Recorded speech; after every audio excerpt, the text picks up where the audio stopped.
ആ ഡേറ്റ നമ്മുടെ തലയിലുണ്ട്. അവിടെയാണ് ഹിപ്നോസിസ് കോൺഷ്യസ് സ്റ്റേറ്റിനെ സ്ലീപ്പാക്കിയിട്ട് അല്ലെങ്കിൽ ട്രാൻസിലാക്കിയിട്ട് സബ് കോൺഷ്യസ് മൈൻഡിനെ ഓപ്പൺ ചെയ്യും. ഇത് ഈ ലോകത്ത് ആർക്കും പറ്റുന്ന കാര്യമാണ്. പക്ഷെ അത് എൻ്റർടൈൻമെൻ്റ് ആയിട്ട് അവതരിപ്പിക്കണോ ട്രോമ ഉണ്ടാക്കുന്ന രീതിയിൽ അവതരിപ്പിക്കണോ എന്നുള്ളതാണ്. ഭാര്യയും ഭർത്താവും തമ്മിൽ വഴക്കാണ്. എന്നിട്ട് വൈഫിനെ കൊണ്ട് ഭർത്താവിനെ ചീത്ത വിളിപ്പിക്കാൻ വേണ്ടി ഹിപ്നോസിസ് ചെയ്തിട്ട് വേറൊരാൾ, അപ്പോൾ ഇത് ഇയാൾ ഹസ്ബൻഡായിട്ട് തോന്നുക, എന്നിട്ട് അയാളെ ചീത്ത വിളിപ്പിക്കുക. മരിച്ചുപോയ അമ്മയെ കൊണ്ടുവന്ന് മുമ്പിൽ കൊണ്ട് നിർത്തിയിട്ട് അമ്മയെ കെട്ടിപ്പിടിച്ച് കരയുക. നിൽക്കുന്ന ആൾ വേറൊരാളാണ്. മനസ്സിലായില്ലേ? ഈ കുട്ടിക്ക് അങ്ങനെ തോന്നുകയാണ്. അത് നല്ലതായിട്ട് തോന്നുന്നുണ്ടോ? സോഷ്യൽ മീഡിയ റേറ്റ് കിട്ടും അല്ലേ? ആളുകൾ അതിനകത്ത് എന്നെ എത്ര പേര് വിളിച്ചിട്ടുണ്ടെന്നറിയോ? എൻ്റെ മരിച്ചുപോയ അമ്മയെ ഒന്ന് കാണിച്ചു തരാൻ പറ്റുമോ? എൻ്റെ പപ്പ മരിച്ചിട്ട് ഇപ്പം 3 മാസമായിട്ടുള്ളൂ, എങ്ങനെയും കാണിക്കും. എൻ്റെ പുറകെ നടന്നിട്ടുണ്ട്. ചെയ്യില്ല ഞാൻ. കാരണം അതല്ല എൻ്റെ പണി. ഞാൻ ആളുകളെ വിനോദിപ്പിക്കാൻ വേണ്ടിയിട്ട് സന്തോഷിപ്പിക്കാൻ വേണ്ടി ചെയ്യുന്നതാണ്.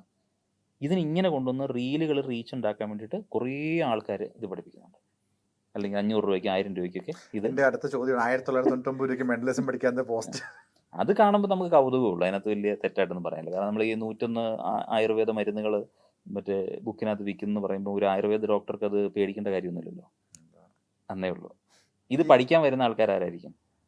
എളുപ്പത്തിൽ അല്ല, മെന്റലിസം ഷോ ചെയ്യാൻ വേണ്ടിയിട്ടല്ല, വെറുതെ ഷോ കാണിക്കാൻ അല്ലല്ല. ഇത് പഠിക്കാൻ വരുന്ന ആൾക്കാരാരാന്ന് ചോദിച്ചാൽ എൻ്റെ ക്രഷിൻ്റെ മനസ്സിൽ വേറെ ആരെങ്കിലും ഉണ്ടോ എന്നറിയണം. എൻ്റെ ഭാര്യയ്ക്ക് ഇനി വേറെ വല്ല ബന്ധം ഉണ്ടോ എന്ന് മെന്റലിസം വഴി അറിയണം. എൻ്റെ കടയിലെ ബിസിനസ് കുറവാണ്, മെന്റലിസം വഴി മറ്റവൻ്റെ ബിസിനസ് തകർത്തിട്ട് എൻ്റെ ബിസിനസ് കയറ്റണം. ഇത് പഠിക്കാമെന്ന് വിചാരിച്ചിട്ടാണ് ഇത് തെറ്റിദ്ധരിച്ച് വന്ന് പൈസ മുടക്കിയിട്ട് പോകുന്നവരാണ് 90% ആൾക്കാർ. പിന്നെ ഇത് പഠിപ്പിക്കുന്നു എന്ന് പറയുന്ന ആൾക്കാർ ഇതാരാ പഠിപ്പിക്കുന്നത്? ചുമ്മാ ഒന്ന് ചിന്തിച്ചേ.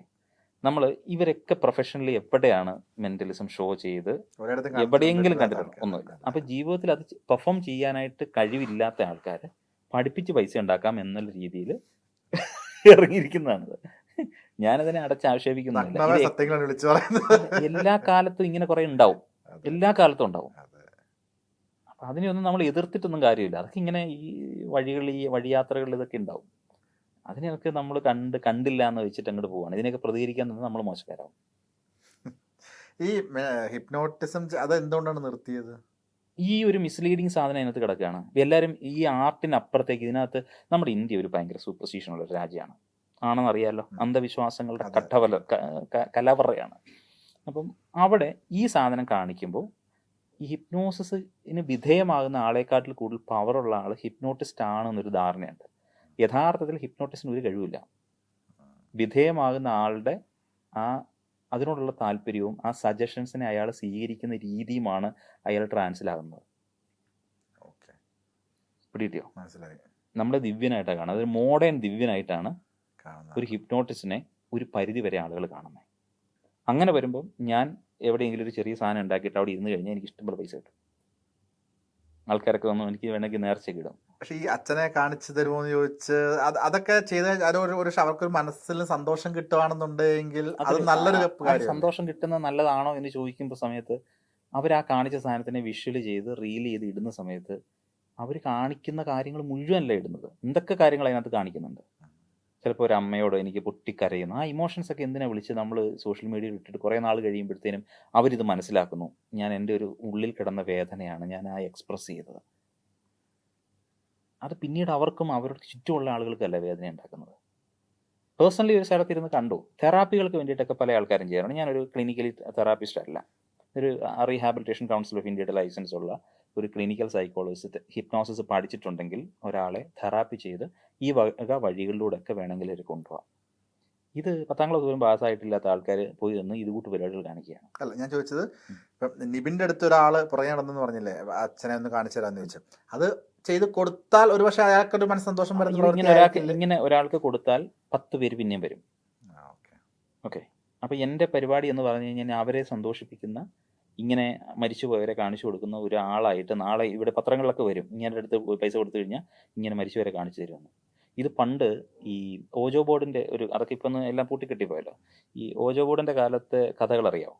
ഈ 2ാം ലോകമഹായുദ്ധ കാലഘട്ടത്തിൽ ഈ സോൾജേഴ്സ് ഒരുപാട് മരിച്ചു.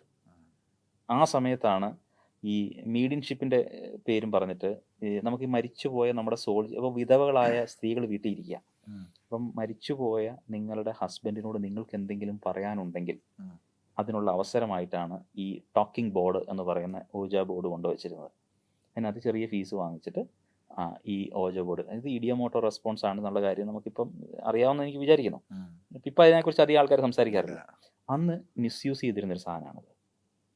ഇന്ന് നമുക്കത് കേൾക്കുമ്പോൾ അത് ചെയ്തവനോട് നമുക്ക് ഇടി കൊടുക്കാൻ തോന്നില്ലേ? എനിക്ക് വളരെ അടുത്താണ് അതൊക്കെ മാറിയത് സമൂഹത്തിൽ നിന്നും. അത് ഡിബേറ്റുകളിലൂടെയാണ് ആളുകൾ അത് മനസ്സിലാക്കിയെടുക്കുന്നത്.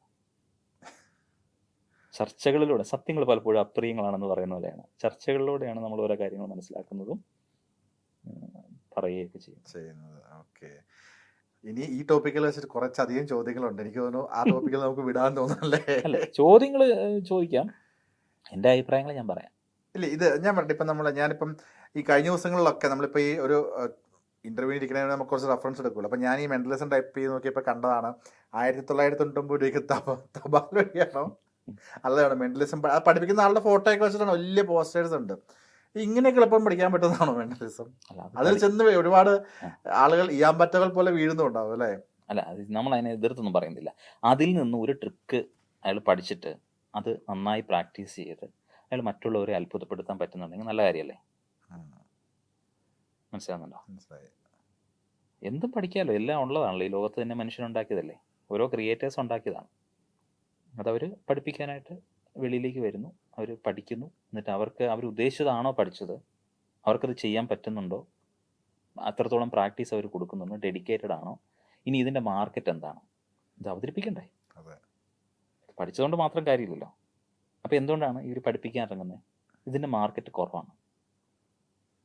ശരിയാണ് അല്ലേ?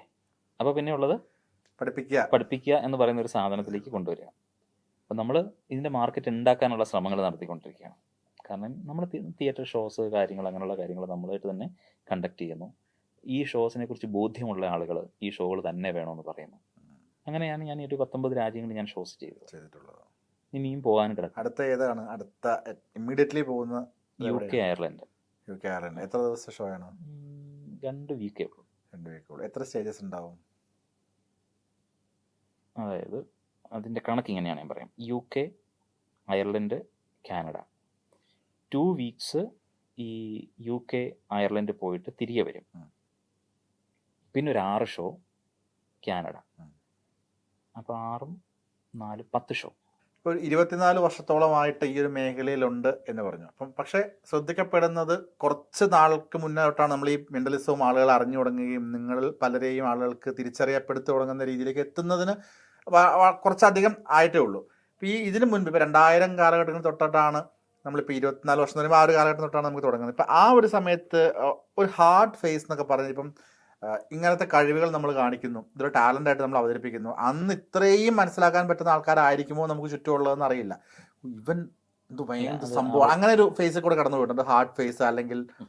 അത് ഞാൻ 2 രീതിയിൽ പറഞ്ഞുതരാം. ഒന്ന്, നമ്മൾ സാധാരണ ലേമാൻ ഓഡിയൻസിൻ്റെ മുമ്പിൽ പെർഫോം ചെയ്യുമ്പോൾ ഈ പ്രശ്നമുള്ളൂ. കോർപ്പറേറ്റ് ഓഡിയൻസിനിടയിൽ ഈ പ്രശ്നമില്ല. എൻ്റെ ഷോകൾ ഏറ്റവും കൂടുതൽ പോയിട്ടുള്ളത് കോർപ്പറേറ്റ് ഇവൻറ്റുകളാണ്. അന്നും ഇന്നും കോർപ്പറേറ്റ് ഷോസ് തന്നെയാണ് കൂടുതലും ഞാൻ ചെയ്തുകൊണ്ടിരിക്കുന്നത്. ഈ കോർപ്പറേറ്റ് ഷോസിനകത്ത് ഫെയിം ഇല്ല.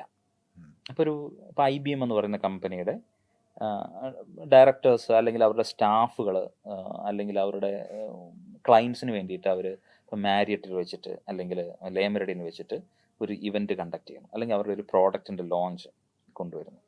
അപ്പോൾ അതിൻ്റെ ഭാഗമായിട്ട് അവർ എൻ്റർടൈൻമെൻറ്റ് വെക്കുന്നു. ചിലപ്പോൾ ഒരു മ്യൂസിക്കൽ ഇവൻ്റ് ആയിരിക്കും, അതോടൊപ്പം എൻ്റെ ഒരു ഷോ ആയിരിക്കും വെക്കുക. ആ ഷോ എനിക്ക് പോസ്റ്റർ ഉണ്ടാവില്ല, കാരണം ഇതിന് പോസ്റ്ററിൻ്റെ ആവശ്യമില്ലല്ലോ.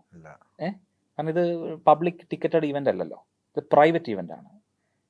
അപ്പോൾ ആ ഷോ കഴിയുന്നു, നല്ല ഹൈ പേയ്മെൻറ്റും ഉണ്ടാവും, തിരികെ പോരും. അടുത്ത ഷോ അടുത്ത കോർപ്പറേറ്റ് കമ്പനികളാണ് നമ്മളെ ഷോസിന് വേണ്ടി വിളിക്കുക. ഇതിങ്ങനെ പൊക്കോണ്ടിരിക്കുമ്പോൾ നമ്മളൊരു കംഫർട്ട് സോണിലാണ് പോവുക. അതൊരു PR വേണ്ട ശരിക്കും പറഞ്ഞു കഴിഞ്ഞാൽ. ഇത് ഈവൻ കമ്പനികളും ആർട്ടിസ്റ്റ് മാനേജ്മെൻറ്റ് കമ്പനികളും അല്ലേ നമ്മളുടെ ഷോസ് എടുക്കുന്നത്. കോർപ്പറേറ്റ് ഷോസിന് വേണ്ടി തന്നെ ആർട്ടിസ്റ്റുകളുണ്ട്, കോർപ്പറേറ്റ് ഷോസിന് വേണ്ടിയിട്ട് തന്നെയുള്ള ആർട്ടിസ്റ്റുകളുണ്ട്. അവർ ഈ സാധാരണ നമ്മുടെ ഇവിടെ ഈ ഉത്സവപ്പറമ്പിലോ പള്ളിപ്പെരുന്നാളിലൊക്കെ പ്രോഗ്രാം ചെയ്യുന്ന ആൾക്കാരല്ല കോർപ്പറേറ്റ്സിൽ വന്ന് ഷോ ചെയ്യുന്നത്.